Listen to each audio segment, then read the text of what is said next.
kunlariga sadolangan 60 dan ortiq doira jaranga. Albatta, har kuni ham bunday holatga duch kelmaysiz.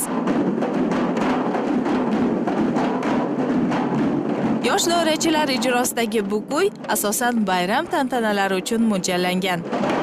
Doira chalayotganda nimaga e'tibor berish kerak? Qo'lni to'g'ri chalish kerak, yaxshi chalish kerak, to'g'ri turish kerak. Uyga borganda shapaloqlarini ishlatib turish kerak.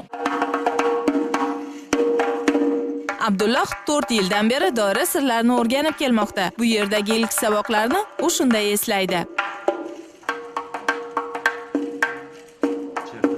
Doira og'izlik qilgan birinchida.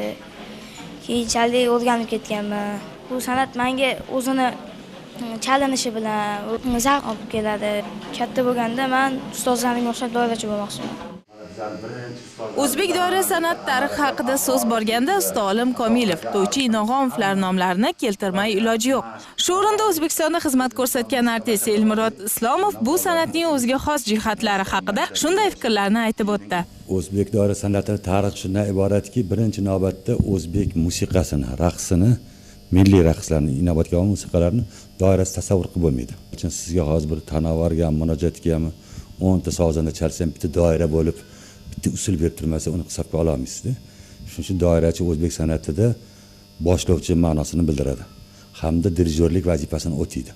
Xalqimizning har bir bayrami, to'y tantanasida sadolanadigan doira jaranga hech birimizni befarq qoldirmaydi.